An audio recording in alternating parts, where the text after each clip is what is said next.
Happy freaking Tuesday, everybody. Tomorrow's vlog will be back to normal, but for today's vlog, it's gonna be a little bit different. Decided to change things up a bit, spice things up a bit. First off today, gonna do some Q&A. I wanna interact with you guys a little bit more. So on Snapchat, I let everyone know whoever sent me video questions, those were the ones I was gonna use. So for today's Q&A, 100% video questions from you guys.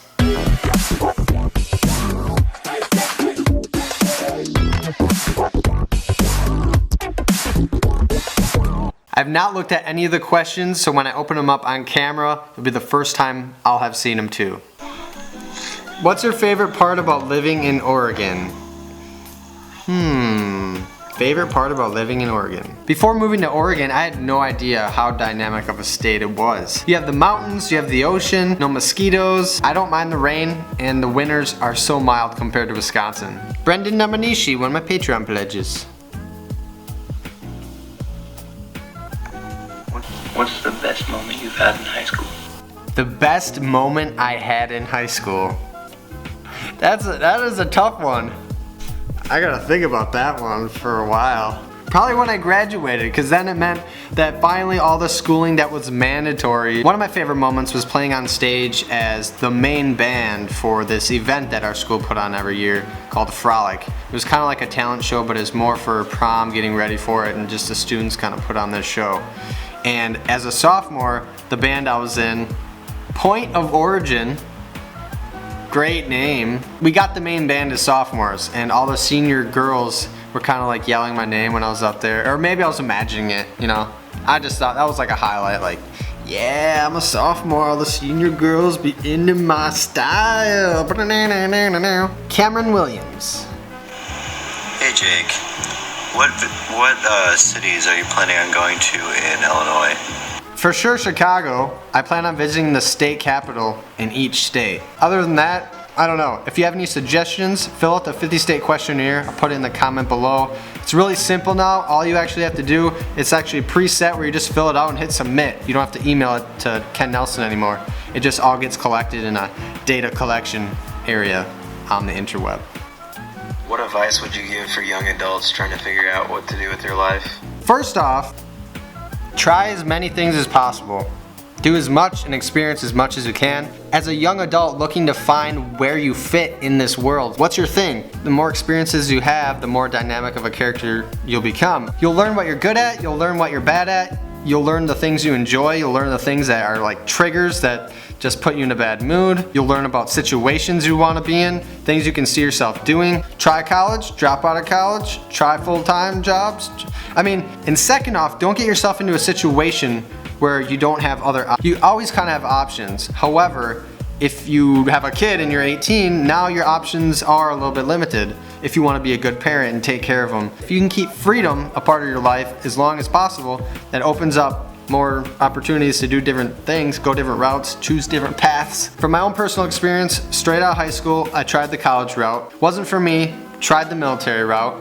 Honestly, I'm still in, but it's not for me. Tried college again, wasn't for me. Now I'm trying something I've never done in my entire life ever, and I love it. The reason I was able to try these different things though is because I was in a position where, you know, most of the time I was single, I didn't have a kid, I didn't have anything really holding me back from just going out on a whim, trying these different things. It's the best advice I got, because often there's people who live their whole lives doing this one thing that was safe, but they never went out and followed their dreams, and they're never 100% happy. Hey Jack, Jason here. Question is, if you could only bring 3 things on the road with you, aside from camera equipment and Jade, what would they be? If I could only bring 3 things, then it would have to be food, water, clothing. Survival. Hey Jake, my name's Wyatt, and my question to you is, what is your definition of happiness? Alright, I've been pacing around this garage for the last 10 minutes. Haven't thought about my definition of happiness in a while. Initially I wanted to say, happiness is doing exactly what you want to be doing.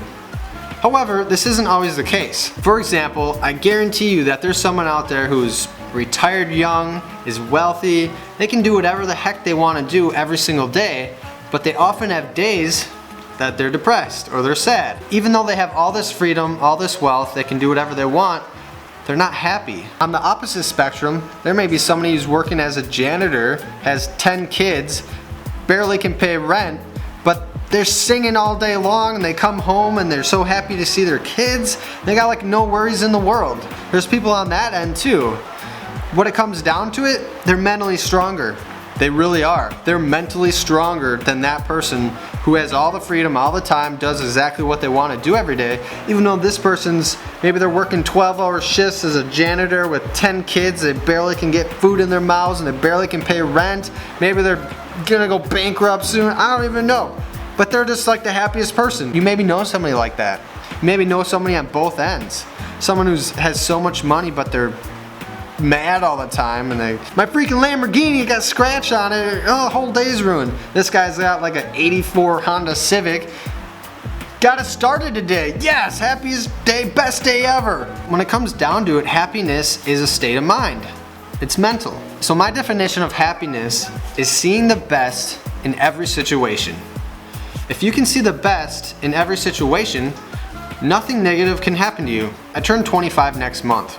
I don't have a lot of experience, but from the more experiences that I acquire, that I live, I realize there's so much mental about every situation that you're ever in that determines the outcome of that situation. The mental aspect is the biggest part of anything. If you believe it, you're halfway there. It's definitely harder said than done. Happiness is seeing the best in any situation. If you can conquer that, you'll always be happy. What do you want to know, Alexis?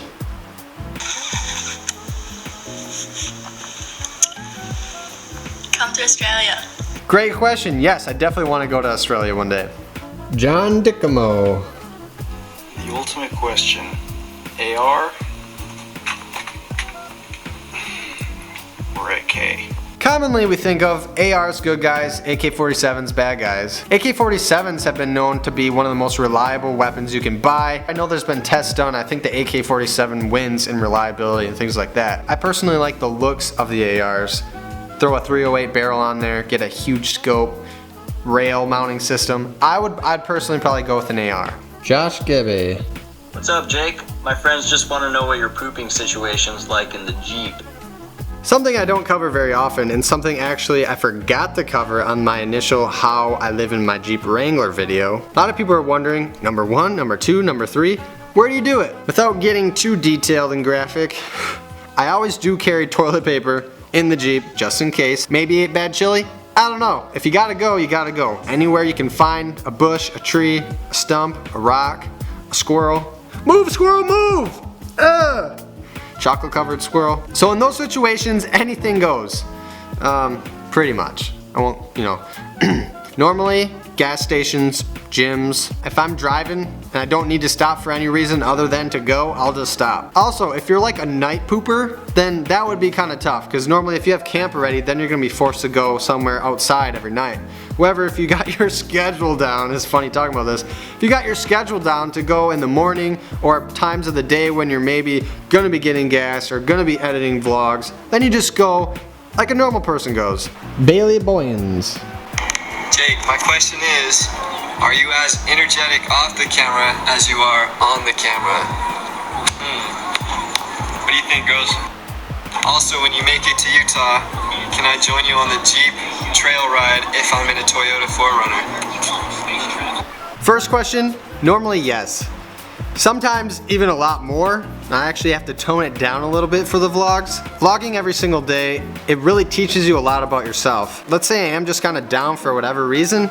Yeah, I'm gonna boost myself up a little bit because that's the content that I wanna make no matter what. However, if it's a bad day and there's no way around it, I'm gonna say something to you guys. You're probably gonna be able to tell as well. That's also why I'm really passionate about getting to know the Wranglers, having Wrangler meetups in every state. Then you guys get to know me outside of what you see on the vlog as well. Second part of the question, even though I have a Jeep and a lot of our fellow Wranglers have Jeeps, 100% I want you there with your Toyota. I don't care if you're driving a Honda Civic that's lifted with 33s and Dana 44s locked. Doesn't matter what you drive. If you hate Jeeps even, just don't tell me that. But definitely want to see you out there in Utah. Alex Yoshi Riveri. Hi Jake, what do you do with all your unused footage for your vlogs? Do you save them or do you scrap them? Well, Alex, I save all my unused footage. I have 4 external hard drives, each one 1 to 2 terabytes worth of memory. I keep everything because you never know what you might use. Oftentimes I'll use parts of older vlogs. I just keep everything. Scott Overly. Hey Jake, if the zombie apocalypse started tomorrow, what would you do and where would you go?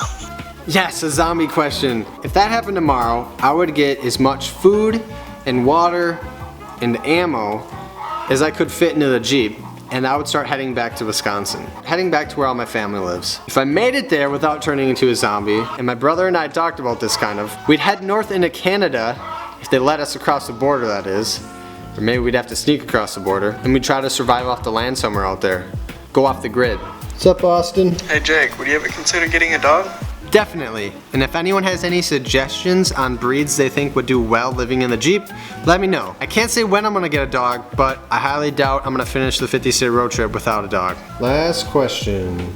Zach. How much longer until the 50-state road trip, and when are you going to Chicago? Well, Zach, as soon as I get my windshield wipers fixed and get the new suspension on Jade, and I'm probably gonna have to get new tires actually too, because I'm gonna be lifting the Jeep 4 inches. My tires are getting pretty worn too. As soon as those things are done is pretty much the best answer I can say. I would hope within the next couple of weeks. The first few months, first few states are really gonna be trial and error. I don't think I'm gonna be quite staying a month in each state as I originally thought I'd be doing. Otherwise the trip's gonna take at least 4 or 5 years. Right now I only have planned Utah and then Nevada next. If I at least have a state in mind after the current state I'm in, I think that would work out fine, and then I can also let you guys know when the Wrangler meetup is gonna be. And then anyone who's in that state that I'm currently in, if they fill out the 50-state questionnaire, then they'll be one of my contacts for that state. So for example, when I go to Utah, the idea is to see the state through the eyes of the locals, places you guys recommend, and then not only seeing them through the eyes of the locals, but with the locals. So that's why this 50-state questionnaire is gonna be really helpful. I'm gonna have a list of the contacts, I'm gonna know what Jeep clubs to go to, what places to go, and especially those living in Utah or Nevada, if you guys want me to meet up, go off-roading with your Jeep club, or whatever, if you fill it out right now, that'll give me a little bit more time to kind of work it all in. That's the idea behind it, so then we can formally get a lot of this stuff planned out and actually start making it happen. Tomorrow the vlog will be back to normal.